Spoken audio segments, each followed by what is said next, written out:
นอบน้อมเอากุณพระแก้วเจ้าทั้งสามประการอันมีพระพุทธพระธรรมพระสงฆ์กุณพ่อกุณแม่กุณครูบาอาจารย์กุณศีลธรรมกรรมฐานจงมาปกห่มรักษาครูบาอาจารย์พระเจ้าพระสงฆ์ทุกรูปปกห่มรักษาปออกไม่ออกศรัทธาตั้นสาธุชนคนดีผู้สนใจ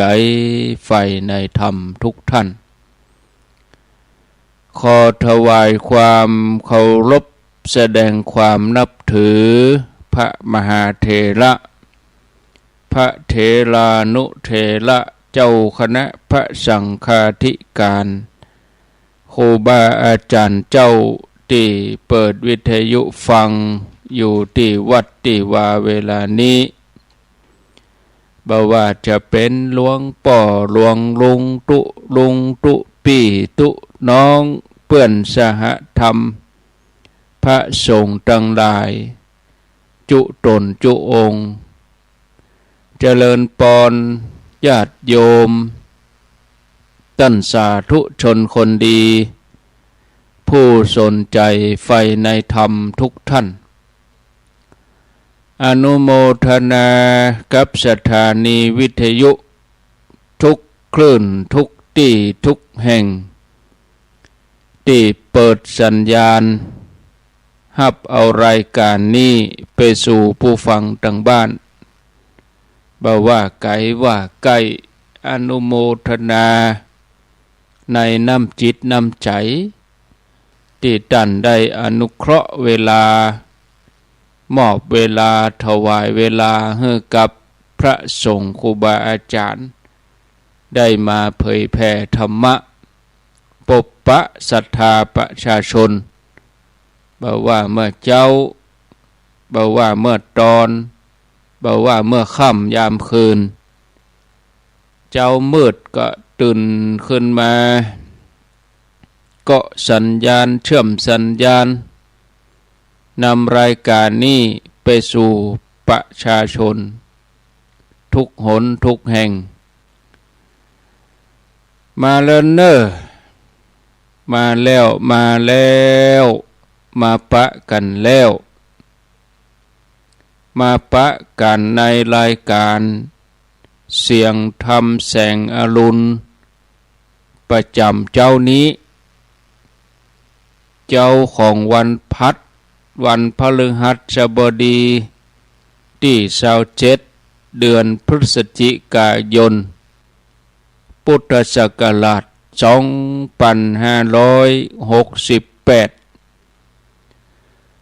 วันนี้เป็นวันเดือน3ออก7ค่ำเดือน3เหนือออก7ค่ำพร่ำว่าเป็นวันพฤหัสบดีเดือนพฤศจิกายนนี่มีอยู่30วันเหลือเวลาแถม3วันก็จะหมดละเดือนพฤศจิกายน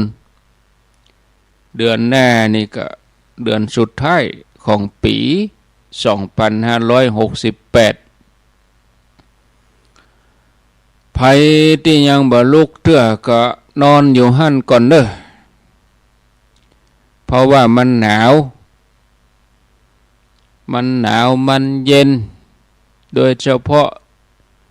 ช่วงวัน2วันมานี้ที่ดอยลอปากตังเจริญนี่ตอนนี้14องศาอุณหภูมิ14องศาก็ถือว่าเย็นพอสมควรตังดอยตังห้วยปุ่นก็เลขตัวเดียวบนอินทนนท์นี่6-7องศาบางพื้นที่ก็เลขตัวเดียวขนาดเฮาอยู่พื้นราบเฮาอยู่ตังลุ่มก็ยังพอมีไออุ่นอยู่ แ แต่ตังดอยบุญนี้เย็นพอสมควรหุบเขาเป็นป่าเป็นดอยก็12 องศา10 องศา9 8 7 องศามันก็เข้ากับบรรยากาศดีเดือน3เดือน4นี่มันก็เปิงหน้าหนาวแต่ถ้ามันร้อนนี่คือผิดปกติเดือน3เดือน4นี่มันเย็นนี่มันก็ปกติของเพิ่นอากาศเมื่อเจ้ามาก็เป็นหมอกเป็นเมยอากาศเย็นแต่ว่านี่เย็นวันค่ำเหมือนกันนะอยู่ในห่มก็เย็นคนเฒ่านี่ตึงบ่ละผ้าตุ้มตึงบ่ละเสื้อแขนยาวเปิ้นว่าจะได้อุ้มคนเฒ่าตากแดดแต่ เนาะรับจ้างอุ้มคนเฒ่าตากแดดเพราะมันหนาวอากาศเย็นอากาศก็เป็นตามอากาศไป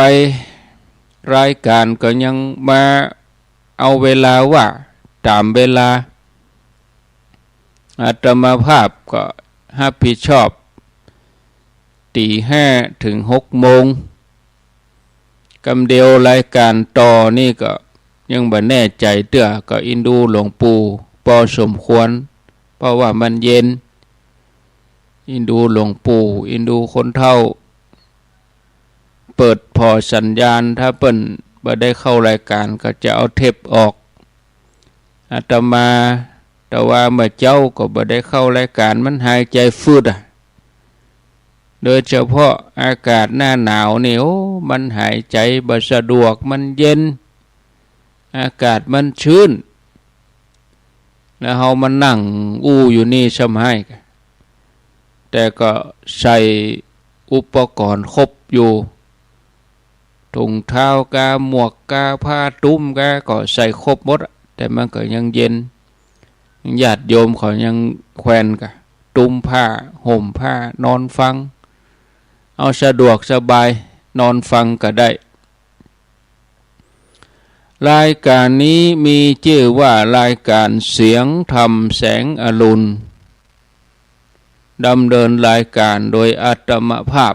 พระครูอภิวัฒนวิกรมวัดปากตังเจริญตำบลดอยล่ออำเภอดอยล่อจังหวัดเชียงใหม่เป็นผู้รับผิดชอบดำเนินรายการมาพบญาติโยมท่านทั้งหลายแม่เจ้านี่บ่ห้องลุกเด้อเนาะคำเดียวก่อนท้ายรายการก็ห้องลุกเพราะมันเจ้าอยู่ไปห้องตอนนี้ก็เดี๋ยวเพิ่นจะเดือดร้อนไปห้องลุกเอา6 โมงปุ่นเนาะคนส่วนใหญ่จังพอหันความทุกข์เป็นความสุขหันสิ่งที่ไร้สาระเป็นสาระเป็นกำไห้ของชีวิตทั้งที่ความจริงสิ่งต่างๆหมู่นี้ล้วนเป็นการขาดทุนชีวิตทั้งสิ้นองค์พระสัมมาสัมพุทธเจ้าพระองค์ทรงตรัสไว้ว่าการได้เกิดมาเป็นมนุษย์นั้นยากฉะนั้นเมื่อเฮาได้กายความเป็นมนุษย์มันเหมือนต้นทุนที่ดีมาแล้วอยู่ที่ว่าไผจะใช้ชีวิตให้คุ้มค่านักกว่ากันจะได้กำไรหรือว่าขาดทุนก็ขึ้นอยู่กับการดำเนินชีวิตของแต่ละท่านฉะนั้นนักปราชญ์ผู้ที่เปิ้นมีสติพิจารณาเปิ้นก็ต้องหมั่นสั่งสมคุณงามความดีสร้างบุญให้เต็มที่สร้างความดีให้เพิ่มขึ้นบุญความดีที่เพิ่มขึ้นอันนั้นชื่อว่าเป็นกำไห้ของชีวิตโดยเฉพาะถ้าเฮาเป็นเจ้าพุทธเฮาได้ยึดถือเอาพระรัตนตรัยเป็นที่ปึ่งตั้งใจเป็นที่ระลึกชีวิตปลอดภัย ก็ได้ชื่อว่าบรรลุวัตถุประสงค์ของการได้เกิดมาเป็นมนุษย์เป็นกำให้ชีวิตที่คุ้มค่าโบราณอาจารย์ทั้งหลายเปิ้นจะสอนว่าเวลาที่เฮาทำบุญ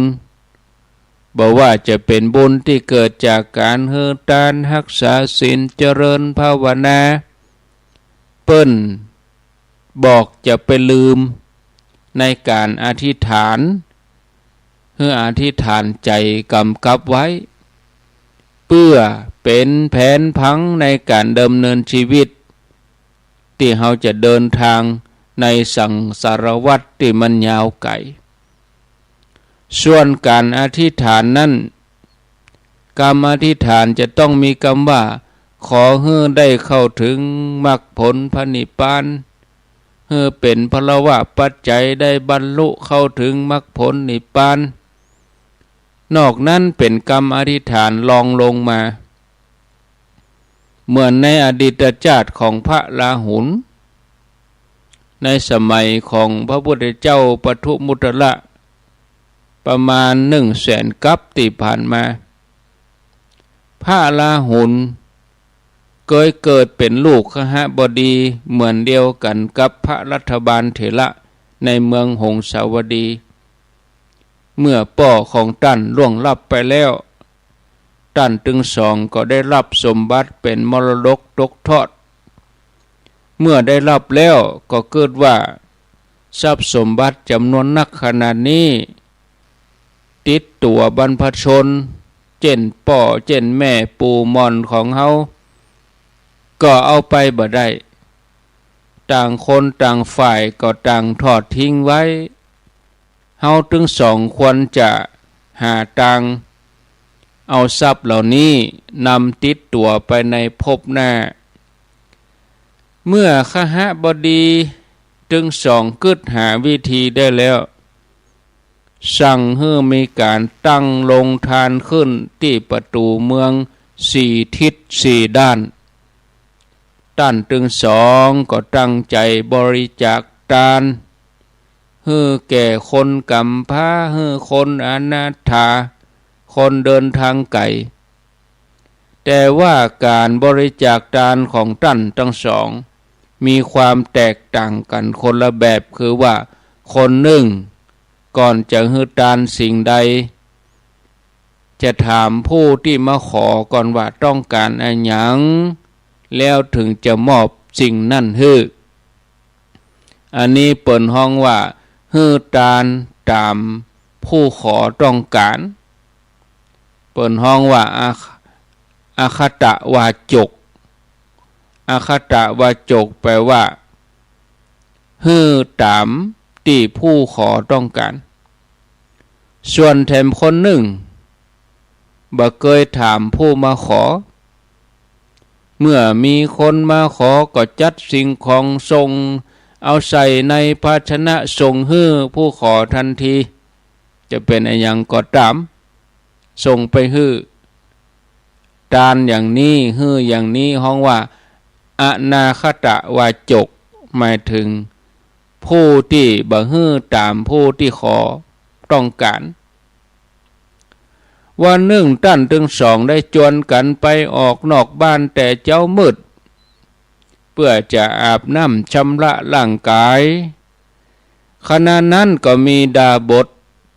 ที่ทรงอภิญญามีฤทธิ์มา2 ตนเหาะมาจากป่าหิมพานต์ได้เหาะลงมายืนในสถานที่ใกล้ๆกับท่านทั้งสองยืนอยู่ดาบสทั้งสองท่านกำลังจัดเครื่องบริขาร เตรียมที่จะเข้าสู่หมู่บ้านในการบริจาคทานท่านทั้งสองก็เลยจักจวนกันเดินตรงไปที่ดาบสเข้าหาดาบสนมัสการไหว้ด้วยความเคารพจากนั้นก็เชื้อเชิญให้ดาบสไปฉันภัตตาหารที่บ้านของตนหลังจากที่ถวายภัตตาหารแล้วฉันแล้วก็ถือโอกาสนิมนต์ให้ท่านมาฉันที่บ้านนี้เป็นประจ ซึ่งตามปกติเมื่อดาบทฉันอิ่มแล้วจะมีที่พักตอนเมื่อวันแตกต่างกันตนหนึ่งเป็นคนขี้ฮ้อนมักจะลงไปพักตอนกลางวันอยู่ในเมืองนาคพิภพใต้มหาสมุทรก็เลยทำให้เวลาฉันภัตตาหารที่บ้านของคนอุปถาก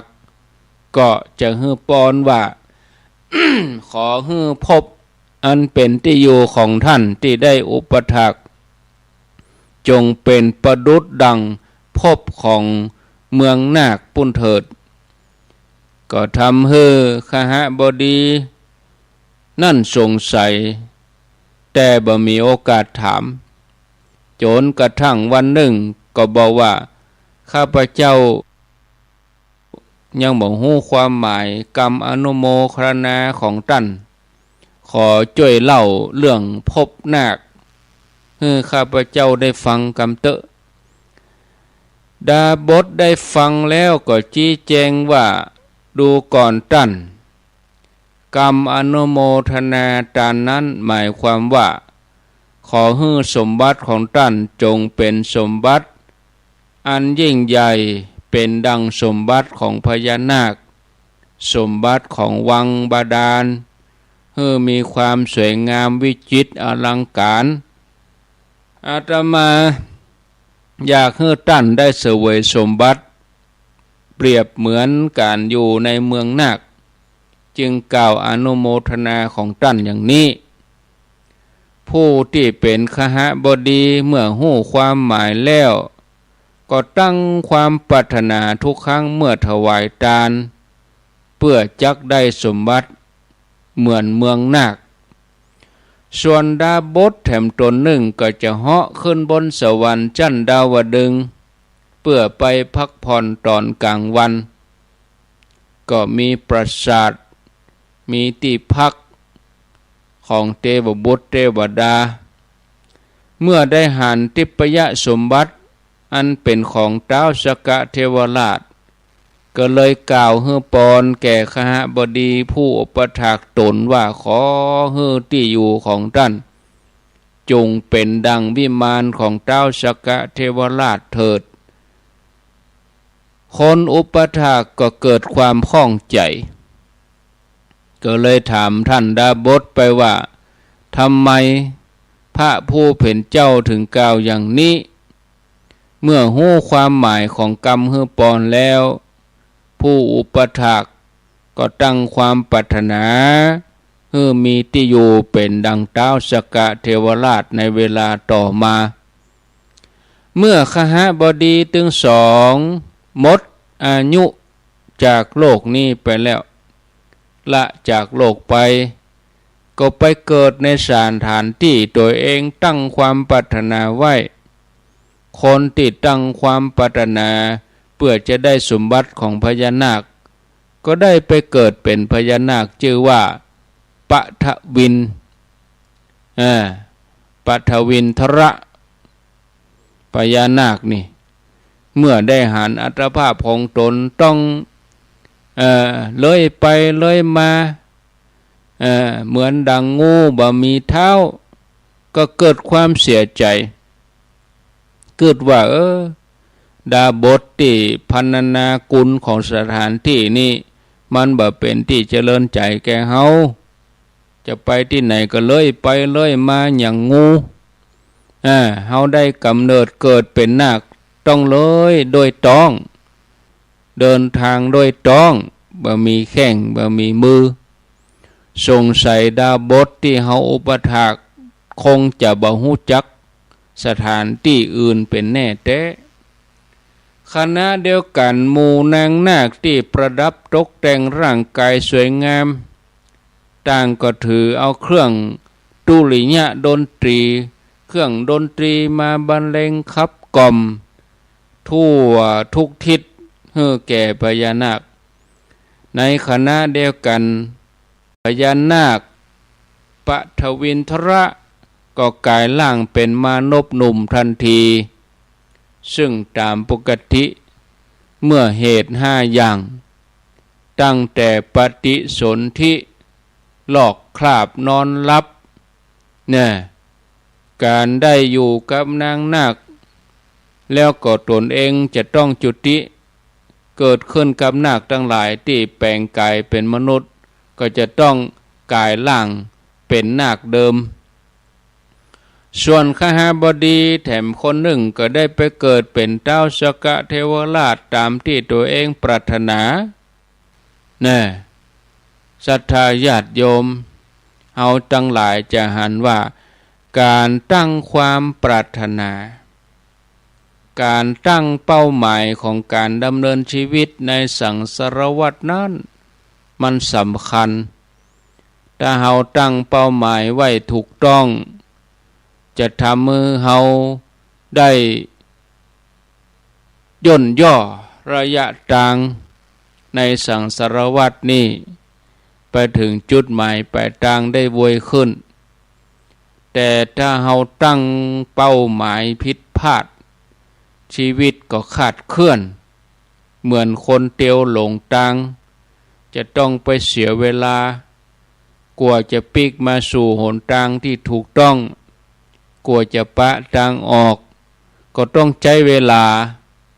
เสียตึงเวลาเสียตึงอย่างหลายๆอย่างนะฉะนั้นญาติโยม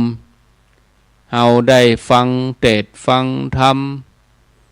ฟังคำแนะนำจากครูบาอาจารย์เหมือนกับการได้กำหนดเข็มทิศของชีวิต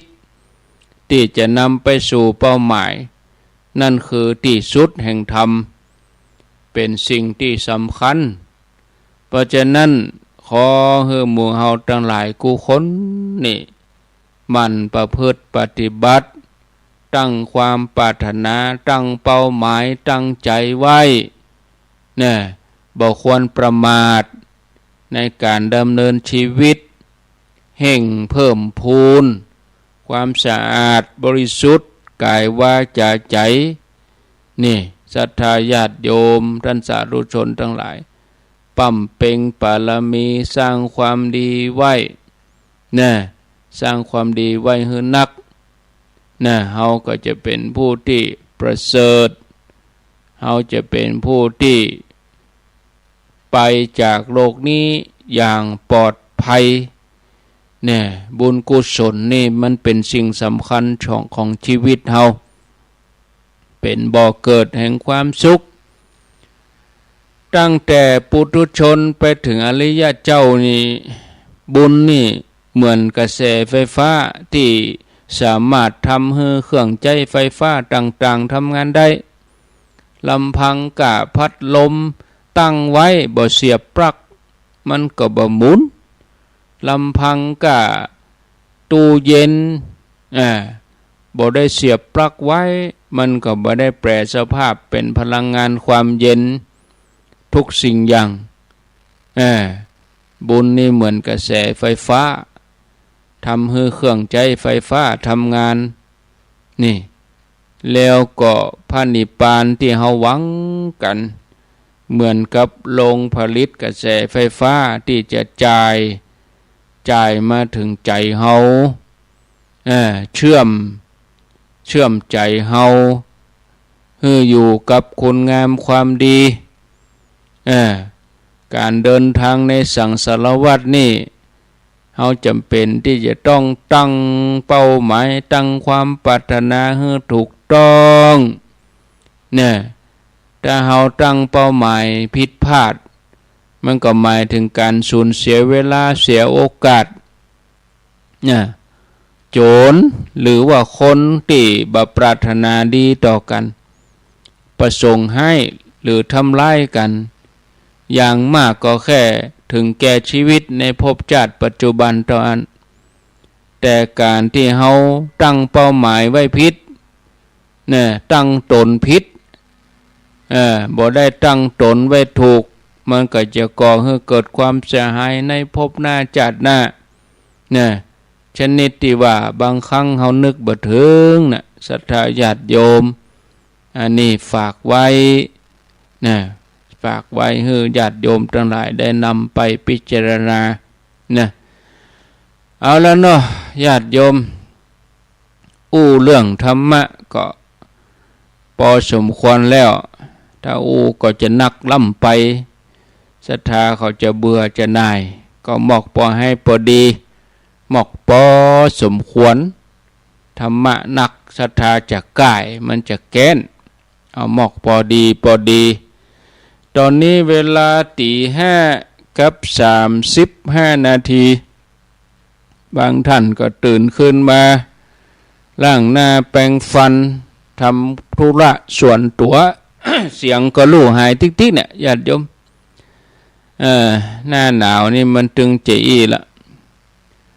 เสียงบ่ใครมีเพราะว่า2-3 วันก่อนก็ใจเสียงตลอดวันนี้แถมก็มีการสอบธรรมศึกษาเปิดสอบกันทั่วประเทศวันนี้ธรรมศึกษาสำหรับประชาชนสำหรับเยาวชนธรรมศึกษาตรีโทเอกระดับประถมมัธยมอุดมศึกษาเปิดมีการสอบกันวันนี้วันที่27ในสถาบันการศึกษาทั่วประเทศพระสงฆ์ก็จะต้องไปเป็นกรรมการคุมสอบพ่องยังพ่องเองญาติโยมเนาะกิจกรรมที่จะต้องทำกันก็จะไปเสียงก็หายไปก็ถนอมเสียงไว้นะถนอมเสียงตกเข้าไว้ก่อนก็เดี๋ยวมันยากลำบากไปแล้วก็จะลำบากไปถึงหมู่ก็จะลุไปติ๊กบางพ่องก็กินน้ำอุ่นนะท่านก็ชานน้ำอุ่นนี่ตึงบัลละกินน้ำอุ่นหน้าหนาวกินน้ำอุ่นตลอดก็จะเอาเทปเปิดละไว้นี่นะเทปวันที่27เนาะวันที่27เวลากี่โมงวันที่27-28เทปธรรมะเอาเปิดละไว้ญาติโยมฟังถ้าช่วง6 โมงถึง7 โมงนี่จะเปิดสัญญาณไว้ก่อนถ้าสัญญาณหลวงปู่พระครูปฏิภาณธรรมทินเปิ้นบ่มาอาตมาก็จะเปิดเทปของท่านพระครูของหลวงปู่เปิ้นให้ญาติโยมฟังถ้าสัญญาณเปิ้นมาก็เป็นว่าจัดสดถ้าสัญญาณบ่มาอาตมาก็จะแก้ไขเอาเทปเสียงเปิดเนาะขออภัยตัวเนอะญาติโยมเนอะเสียงมันหายไปแต่ถ้าไปฝืนมันก็จะลำบากหมอเพิ่นถึงบอกท่านก็ใจเสียงเกินก็มันเนี่ยได้มาล่ะหมอเพิ่นคือยางติดเว้นติดโดยเฉพาะเสียงมันถ้ามันได้ลุไปแล้วมันก็ยุ่งเต็ดก็บ่ได้มันลำบากเนาะญาติโยมเนาะเนอะพ่อแม่ศรัทธาส่วนงานที่จะเกิดนั่นหลายท่านก็ถามก็วันที่11 ธันวาซึ่งจัดมาเป็นปีที่16แล้วปีนี้ก็จัดเหมือนเดิมปกติแต่ว่าภาคกลางคืนบ่มีแต่ภาคกลางวันสืบชะตาแล้วเลี้ยงเพลแล้วก็จบตอนบ่ายนั่นเปิ้นจะมีการแข่งกองเมื่อคืนเขาจะแข่งบอกไฟไผอยู่ได้ก็อยู่ไปในการดูการชมไผอยากมาดูมาชมก็มาแต่ว่าการสวดมนต์นี่มันลำบากคนเดินทางก็ยากเมื่อค่ำเมื่อคืนที่รับที่นอนกะที่อยู่ที่กินกะกิจกรรมเมื่อคืนก็อินดูคนเฒ่ามันหนาวพ่องก็ต้องเดินทางไกลแถมอย่างหนึ่งก็งานปริวาสที่ม่อนฤาษีเปิ้นบ่มีก็บ่ฮู้จะเอาพระคุณเจ้าที่ไหนมาสวดเพราะปกติเวลาญาติโยมมาเพิ่นก็มานอนเสร็จมาเจ้าวันที่12เพิ่นก็ไปใส่บาตรปริวาสที่ม่อนฤาษีปีนี้บ่มีกิจกรรมเมื่อคืนเนอะบางท่านบางคนก็ท่าฟังเปิ้นยังบ่กล่าวเปิ้นยังบ่ข่าวเอามาบ่เติงเวลาเตื้อรอให้มันสิ้นเดือนก่อนอาตมาก็ว่ามันสูญกัน แล้วไปอู้มันสูญกันก็มาอันงานมันทัดทาก็จะจำผิดถูกบ่ใจสวดมนต์ข้ามปีนะมันไปสวดมนต์ข้ามปีได้จะได้11 ธันวาสวดมนต์ข้ามปีพวกก็ไปสวดพวกก็ตายสุดท้ายธันวาพวกอันนั้นพวกก็สวดของไผของวันวัดไผวัดมันไปสวดมนต์ข้ามปีแต่นี่ประเพณีงานประเพณีอิติปิโสงานประเพณีส่งน้ำงานประเพณีสืบชะตาก็ทำมา15-16 ปีแล้วปีนี้ก็จัดเหมือนเดิมก็ฝากเอิญเจิญจวนตัวเนาะเอาละพอสมควรแก่เวลาจะเปิดเทปละไว้นี่เนอะจะไปฟังไรนี้ไปไหนเตือนนะเทปมันเป็นเทปเมื่อวันสนทนารายการบางทีมันหลายวันหลายเดือนกับท่านพระครูสุเมธกับท่านพระครูกัลยาณปาโมทก้าเนี่ยจะเรื่องอย่างนั้นก็เป็นเทปฟังไปก็ได้อรรถรสอยู่เนาะเปลี่ยนบรรยากาศแต่เวลาบอกให้โทรนี่จะไปโทรเนอะป่ออุ้ยแม่อุ้ยเพราะว่าเป็นเทปเอาก็ฟังออกอยู่รู้ เอาไปโทรแล้วก็มันจะยุ่งเดี๋ยวอยู่ในงานเอาเทปเปิดกับคนเท่าก็ฟังบ่ฮู้เรื่องก็โทรติกอันนี้เป็นเทปบ่ได้จัดสดเขาก็ฟังออกอยู่รู้ไม่เจ้าไอ้ไผจะมานั่งด้วยกันนี่เปิ้นก็อยู่วัดของเปิ้นพุ่นกะคนเท่าวันเดียวเปิดเบอร์โทรก็โทรติกบางทีโทรมันแจ้งอย่างฟังอยู่เนอะเจ้าฟังชัดเจนดีเนอะนี่นะก็ดีนะเจ้าว่าบ่ดีแต่ว่าเขาก็พิจารณาพอถ้าเป็นเทปนี้เขาโทรปกติหูเรื่องเนาะเอาแล้วเจ้าอีก่อนโจกดีทุกท่านอายุวันโนสุขังปลัง